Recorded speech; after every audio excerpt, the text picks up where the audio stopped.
Sir, Waqf ವಿಚಾರದಲ್ಲಿ ಈಗಾಗಲೇ ಸುದೀರ್ಘವಾಗಿ ನಮ್ಮ ನಾಯಕರುಗಳು ವಿಧಾನಸೌಧ ಕೌನ್ಸಿಲಲ್ಲೂ ಮತ್ತು ಅಸೆಂಬ್ಲಿಯಲ್ಲೂ ಎರಡು ಕಡೆಯೂ ಉತ್ತರಗಳು ಕೊಟ್ಟವ್ರೆ.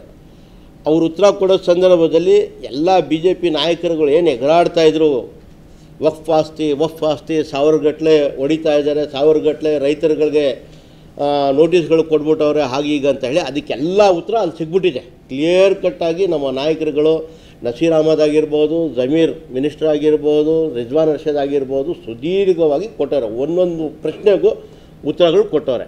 ಅವ್ರೇನು ಹೇಳ್ಕೊಂಡು ಸುಳ್ಳು ಹೇಳಿಕೆಗಳನ್ನು ದಾರಿ ತಪ್ಪಿಸ್ತಾಯಿದ್ರು ಸಾರ್ವಜನಿಕರಿಗೆ, ಅದಕ್ಕೆಲ್ಲ ಉತ್ತರ ಅಲ್ಲೇ ಕೊಟ್ಟವ್ರೆ, ಎಲ್ಲ ಸಿಗಿದೆ. ಸಾವಿರಾರು ಗಟ್ಟಲೆ ಆಸ್ತಿ ರೈತರದ್ದು ಹೊಡೆದವ್ರೆ, ನೋಟಿಸ್ ಕೊಟ್ಟವ್ರೆ ಅಂದರು. ಅಲ್ಲಿ ಎಲ್ಲೂ ತೋರ್ಸೋಕ್ಕೆ ಒಂದು ಸಿಕ್ಕಿಲ್ಲ, ಅವ್ರ ಹತ್ರ ದಾಖಲಾತಿಗಳು ಇರಲಿಲ್ಲ. ಸುಮ್ಮನೆ ಬಾಯಿ ಮಾತಿಗೆ ಹೇಳ್ಕೊಂಡು ಸುತ್ತಾಡ್ತಾಯಿದ್ರು. ಅದೇ ರೀತಿ ಮೈಸೂರು ನಗರದಲ್ಲೂ ಮೊನ್ನೆ ತಾನೇ ನಾನು ಮಾಧ್ಯಮದಲ್ಲಿ ನೋಡ್ತಾ ಇದ್ದೆ, ಗೋ ಮಧುಸೂದನ್ ಅವರು ತನ್ವೀರ್ ಸೇಠ್ ಮೇಲೆ ಆರೋಪ ಮಾಡೋರು. ಇದು ಸತ್ಯಕ್ಕೆ ದೂರ ಆದಂಥ ಆರೋಪಗಳು. ಪ್ರೂವ್ ಮಾಡಬೇಕಲ್ಲ, ಯಾವುದ್ರಲ್ಲಿ ಮಾಡೋದು ಸುಮ್ಮನೆ ಹೇಳಿಬಿಟ್ರೆ ಆಗಲ್ಲ. ಈಗ ವಿರೋಧ ಪಕ್ಷದವ್ರು ಹೇಳ್ತಾಯಿದ್ರು 1200 ಎಕರೆ ರೈತರ ಜಾಗಕ್ಕೆ ನೋಟಿಸ್ ಕೊಟ್ಟವ್ರೆ ಅಂತ. ಎಲ್ಲಿದೆ ನೋಟಿಸ್? ನಮ್ಮ ಜಾಗನೇ ಅಷ್ಟಿಲ್ಲ, ವಕ್ಫ್ ಜಾಗನೇ ಇರಲಿಲ್ಲ. ಹೇಳ್ತಾಯಿದ್ರು ವಕ್ಫ್ ಬೋರ್ಡಲ್ಲಿ ಟ್ರಿಬ್ಯುನಲ್ ಇದ್ದರೆ ಅದೇ ಫೈನಲ್ಲು, ಟ್ರಿಬ್ಯುನಲ್ ಏನು ತೀರ್ಮಾನ ತಗೋತದೆ ಅದೇ ಅಂತಿಮ ಅಂತಲೂ ದಾರಿ ತಪ್ಪಿಸ್ತಾಯಿದ್ರು. ವಿಸ್ತಾರವಾಗಿ ನಸೀರ್ ಅಹಮದ್ ಅವರು ಅಸೆಂಬ್ಲಿಯಲ್ಲಿ ಬಿಡಿಸಿ ಹೇಳೋರೆ, ಟ್ರಿಬ್ಯುನಲ್ ಇಡೀ ರಾಜ್ಯದಲ್ಲಿ 4 ಇರೋದು, 4 ಟ್ರಿಬ್ಯುನಲ್ಗಳಲ್ಲೂ ನಮ್ಮ ಚೀಫ್ ಜಸ್ಟಿಸ್ ಏನಿದ್ದಾರೋ ಅವರೇ ನೇಮಕ ಮಾಡೋಂಥ ಜಡ್ಜಸ್ಗಳಿರ್ತಾರೆ. ಅದರಲ್ಲಿ 4ರಲ್ಲೂ ಒಬ್ಬರು ಮುಸಲ್ಮಾನರಿಲ್ಲ. ಅವರೇನು ತೀರ್ಮಾನ ಅಕಸ್ಮಾತ್ ಆ ತೀರ್ಮಾನ ತೃಪ್ತಿಕರವಾಗಿ ಇಲ್ದಿದ್ರೆ ಹೈಕೋರ್ಟ್ ತಿರ್ಗಿ ಅಪೀಲ್ ಹೋಗಬಹುದು ಅಂತ ಎಲ್ಲ ಹೇಳೋರೆ.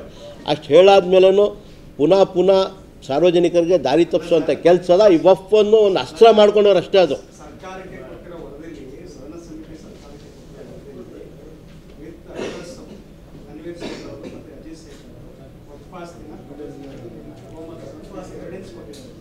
ಸರ್ಕಾರಕ್ಕೆ ಕೊಟ್ಟಿರೋದು ಯಾರು?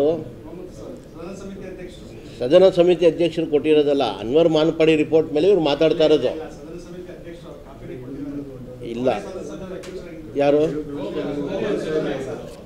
ಅದು ತನ್ವೀರ್ ಸೇಠು ಏನಾದರೂ ಇದರಲ್ಲಿ ಅವ್ಯವಹಾರ ಮಾಡಿದರೆ ಇಂಥದ್ರೆ ಪರ್ಟಿಕ್ಯುಲರ್ ಆಗಿ ಇಂಥ ಜಾಗದಲ್ಲಿ ಯಾವುದು ಹಾಂ ತಪ್ಪು. ಅದು ಅಕ್ಬರ್ ರಸ್ತೆಯಲ್ಲಿರೋ ಜಾಗ ಮತ್ತು ಸಯಾಜರ್ ರೋಡಲ್ಲಿರೋ ಜಾಗ ಒಂದು ಅನಾಥಾಶ್ರಮದ ಜಾಗ. ಆ ಅನಾಥಾಶ್ರಮಕ್ಕೆ ತನ್ವೀರ್ ಸೇಠ್ ಅವರು ಅಧ್ಯಕ್ಷರಾಗಿದ್ದಾರೆ. ಒಂದು ಕಾಲದಲ್ಲಿ ನಾನು ಕೂಡ ಮೆಂಬರ್ ಆಗಿದೆ. ಆ ಸಂಸ್ಥೆಗೆ 1 ನಯಾ ಪೈಸಾ ಅದರಲ್ಲಿ ವ್ಯತ್ಯಾಸಗಳು ಮಾಡಿಲ್ಲ ಅವರು. ತನ್ವೀರ್ ಸೇಠ್ ಅವರು 1 ಇಂಚ್ ಜಾಗ ವ್ಯತ್ಯಾಸ ಮಾಡಿಲ್ಲ ಅಂತ ಇವತ್ತು ನಾನು ನೇರವಾಗಿ ಹೇಳ್ತಾ ಇದ್ದೀನಿ. ಆಗಿಲ್ಲ. ಹಾಂ, ತನ್ವೀರ್ ಸೇಠ್ ಸೆಷನಲ್ಲಿದ್ದಾರೆ, ಬಂದರೆ ಪ್ರೆಸ್ ಮೀಟ್ ಮಾಡಿದ್ವಿ, ನಾವು ಮಾತಾಡ್ತೀವಿ.